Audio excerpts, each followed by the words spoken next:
어제 보도를 보니까 이재명 대표의 경기지사 시절의 공직자가 체포됐습니다. 이재명 대표 부부의 법인카드 유용 사건 때문인 것으로 보입니다.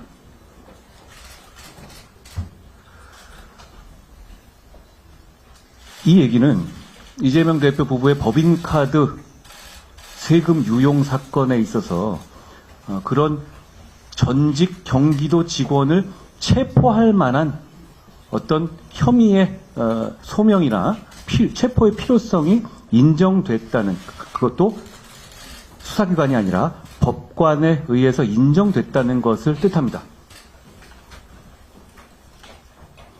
이 얘기는 조명현 씨라는 분이 당시에 폭로를 한 부분이 있잖아요. 그런데 지금 체포된 이 오모 씨는 그분의 전임자입니다. 그렇다면 세금 법카 유용 행위가 일시적이 아니라 대단히 오랜 기간 동안 자행되어 왔다는 것을 의미합니다. 이 점에 대해서 이재명 대표는 어떤 설명도 하고 있지 않습니다. 정치하고 표를 달라고 하려면 이거 답해야 되는 것 아닙니까? 이재명 대표가 얘기하기 싫다면 민주당의 다른 분이라도 이거에 대해서 합리적인 설명을 내놔야 합니다. 왜 말이 없습니까? 지금 권향엽 씨라는 이재명 대표의 배우자이신 김혜경 씨, 배우자실 부실장. 배우자실란 말도 너무 우습지 않습니까? 이런 거를 만드는 조직이 도대체 어디 있습니까? 그런데 좋습니다. 그 비서에 대한 공천 문제로 국민들이 대단히 분노하고 계시고 언론의 관심도 뜨겁습니다. 저는 이 문제에 대해서 국민들이 분노하시는 이유가 이재명 대표 부부의 어떤 이 다른 사람과 공직자를 대하는, 자기 몸종이나 수하처럼 대하는 그런 기본 마인드 때문이라고 생각합니다. 맥락이 다 있거든요. 이재명 대표 측에서 권향엽 씨는 비서가 아니다라고 했죠. 그런데 자기들이 비서실 밑에 넣어놓고도 비서가 아니라고 하면 어떻게 합니까? 수행 안 했다고 했는데 수행한 증거가 있는데요. 이재명 대표께 말씀드리고 싶은 것은 과거 자신이 경기도나 성남에서 몸종처럼 부렸던 세금으로 월급 받는 공직자들, 그런 사람들을 비서라고 생각하는 거라면 잘못된 생각입니다.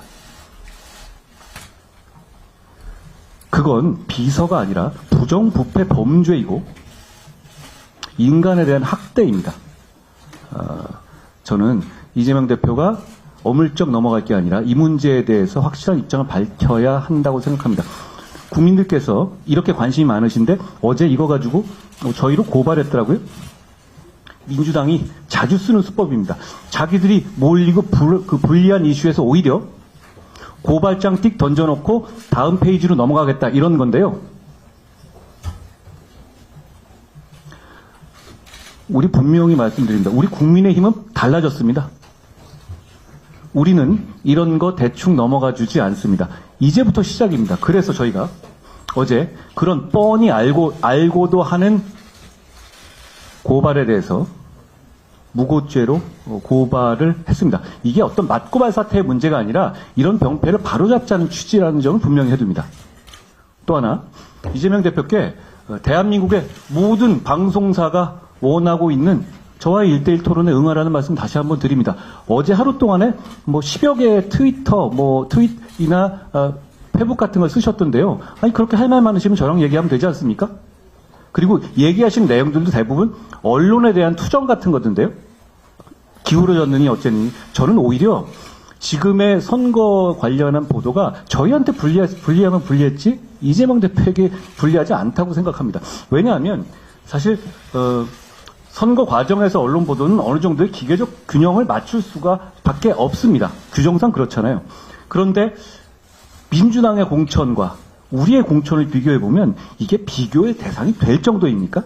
그럼에도 불구하고 어느 정도 균형을 맞춰야 되기 때문에 오히려 우리는 비판받지 않아도 될 만한 내용들까지도 하나하나 분석당하고 있는 것이고, 이재명 대표는 지금 너무 막장공천이 많아서 뭘 비판해야 될지 모를 정도로 언론에서 그 대상이 많죠. 그렇지만 이것을 어느 정도 기계적 균형을 맞추는 과정에서 오히려 우리한테 불리하면 불리했지, 이재명 대표의 민주당에게 불리한 건 전혀 사실이 아니라고 생각합니다. 제가 언론에게